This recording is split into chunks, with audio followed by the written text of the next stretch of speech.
Hello summoners and welcome to another episode of ProGuides' best champions to main, now on patch 12.9. The champs we pick for this series are strong picks with high performance but have low ban rates and are unlikely to be nerfed anytime soon.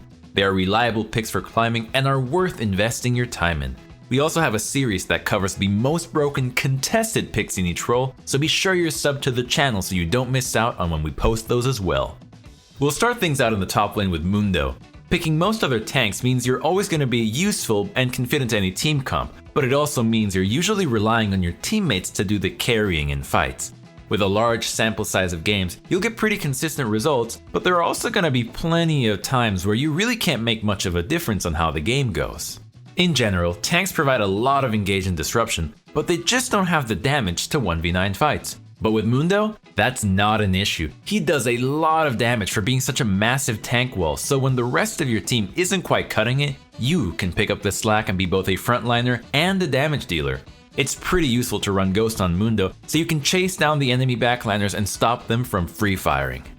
If you're tired of being stuck in your current elo, the first step to climbing is fixing your champ pool. That's why we make these videos, so you can find the right champ or champs for you.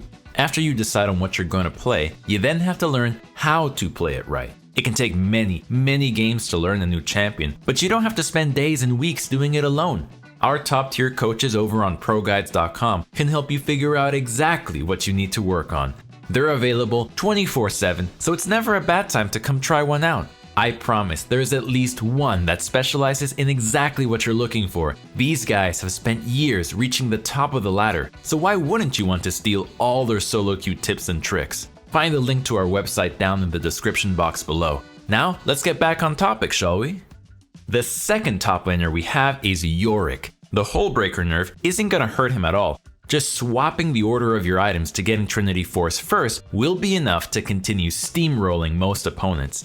When you pick Yorick, you're dedicated to the task of splitting down side lanes with the sole objective of breaking turrets and taking inhibs.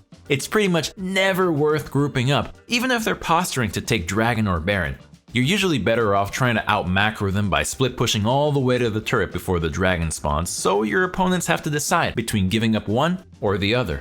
Later in the game, one wrong move by them can easily lead you to pushing down turrets in seconds, and even sometimes getting those random push to win scenarios if your teammates can stop the ports. The next top laner for this patch is Kayle. If you like to play a slower, farm-heavy playstyle, then you should absolutely be abusing this champ. Despite her having a win rate just under 54%, she's pretty low on the pick and ban rate, so you'll rarely have her contested. The most key skill for climbing with Kayle is early game wave management. In the first 5 levels, you don't even have ranged attacks. And even post 6, you still lack AoE wave clear. You don't get access to that until level 11. So be sure you aren't messing up waves and giving opponents a freeze, since it's pretty hard to break it without your jungler bailing you out. Taking a look now at the jungle, our first pick is Rek'Sai. If you're the type of jungler that likes to apply immense early game pressure and close the game out before your opponents even get the chance to scale, then Rek'Sai is the one for you. When I say Rek'Sai is a turbo ganker, I mean it. You'll use her tunnels to gank, and then gank again, and again, until the enemy laners rage quit. I'm serious, you will get rage quits with this champion. Just target the lanes where your allies either have easy to CC land or big burst damage, and you really can't go wrong. Post 6, you can even go for dives pretty easily since your ult allows you to drop turret aggro. The next jungler to consider is Rammus. He's an absolute pick-making machine, being able to easily run down out of position enemy champs and hold them in place while your team catches up. He's also an impossible to deal with backline threat for AD carries that don't get help. Even without hitting them yourself, the combination of his W and Thornmail can literally kill a marksman without you even attacking them. One thing to note is the build choice. We have Sunfire for more damage, but if you just want better ganks and pick potential, you can go Chem Tank instead, but I prefer Sunfire myself. The last jungler we have is Trundle. A pretty common misconception is that he's only good as a pick when you need to counter a tank. Yeah, his ult does that super well, but that's not all he's good for. His Q's ability to steal AD makes him an incredibly strong duelist all around, so you can bully most other picks off of Scuttlecrab and even their own camps. Another important thing is his flexibility. You can shift your itemization to be tankier or do more damage depending on what's best for you that game. So don't just always go for the same cookie cutter build, be adaptable to the situation at hand. Moving on to the mid lane, our first pick is Swain. He had a bit of a bumpy landing after his mid-scope update, but after a bit of love from the balance team and players getting over the learning curve, he's shaping up to be a pretty good mid laner. Honestly, the most important part of the update was the lower ult cooldown. Swain without his ult is not that useful. Now, it'll always be available even if there are back-to-back team fights, so you never have to stall around that awkward window in the late game. The next mid laner is Pantheon. If you want to hard win your lane on your own, he's probably the absolute best pick for that. His trading is really powerful, with him both dealing a ton of damage and completely shrugging off any retaliation as long as you play around having your E up.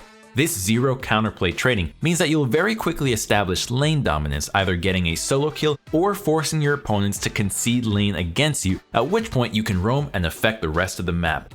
He is much better against melee matchups and ranged, so do keep that in mind.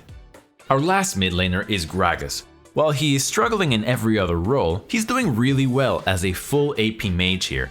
His laning is solid, having good poke and wave clear, while easily being able to pick up cheesy kills if you get good at executing his combos. Outside of lane, poke continues to be powerful, but your main goal will be looking for body slam flash R combos to either one-shot an enemy carry or at least knock them into your team for a free kill.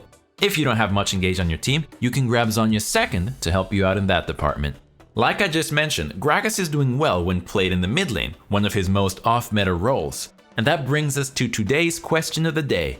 What are some other champs that are only good when played on an off-meta role? For me, it's Warwick. When he goes solo lane with barrier, I think he does better than when he goes into the jungle, which was his intended role. Let us know your answers down in the comments. Maybe we'll pick up something new from your replies to put in our sleeper pick series. Anyways, let's get back on topic, shall we? Moving things down to the bot lane, our first carry is Ashe. Ashe is basically never a bad pick. She provides a ton of utility, which makes her fit nicely into almost any comp, but she isn't just a secondary support. You'd think that her having a slow, her hawkshot, and one of the best engage and pick tools in the game would mean she'd be lacking DPS, but that's wrong. She pumps out pretty good damage, being just barely behind actual hyper carries in her damage output. Our second pick is Ziggs. If you just want to be done with the 2v2 aspect of bot lane, look no further. He's the definition of a lane neutralizer. All you'll be doing is spamming bombs to clear waves and going for poke in the process, and half the time, the enemy bot lane won't even be in your screen. This means no random slip-ups where you or your support get caught out in a bad trade, die, and throw the lane. Just shove, poke, back off, and repeat. Our final bot lane carry is Karthus. Like Ziggs, he's a really good pick for neutralizing the lane, but instead of it being because you just spam from outside of engage range, it's because your opponents engaging on you will almost always lead to an awful trade for them. Even if they kill you, you should be able to get at least one kill in return, if not just shoving the wave. And with how insanely hard he scales, 1-for-1ing is always worth it on Karthus. Now to round things out with support, we'll lead off with Sona. If your main goal is to scale up and have huge impact in teamfights, Sona's your girl. So with that said, the key to climbing with her is learning to survive up until that point. You don't want to be completely useless in lane though. No one likes a support that sits behind tower. But you'll definitely have to learn to be cautious, because once you die in Sona, it's pretty easy to die again, and again, and again, and you guessed it, one more time because your flash is still on cooldown. If you want an enchanter with a bit more proactivity, you should give Janna a go. She's a lot more lane dominant, able to consistently poke with her W and autos, and you'll have her Q not just to engage, but for a reliable disengage too. She's also able to roam and be active on the map with her early extra movement speed. If you're doing that a lot, consider Moby Boots over Lucidity. Finishing off our list, we have Zyra. If lane dominance is your game, then this is the pick for you. No other support absolutely wrecks the enemy bot lane like her. Even with a weak AD carry, you can practically 1v2 most matchups, providing both good poke and high DPS in fights. Post 6, she's even a great all-in support, so if your opponents try to force an engage on you, it's her funeral. You almost always want a ward stone as the last item on a support so you can keep buying control wards, but since Syra is a mage, you can cheat, buy an extra damage or utility item like Rylai's or Shadow Flame, and enjoy looking at the damage charts post-game.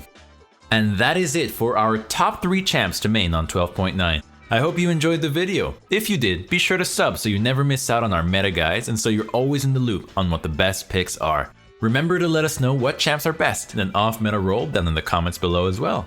And one last thing, don't forget to check out our Discord in the description box below, where you can discuss League further or just hang out and be a part of our community. I can't wait to see you guys back for the next video. But until then, good luck on the Rift, and may the LP gods smile down upon you.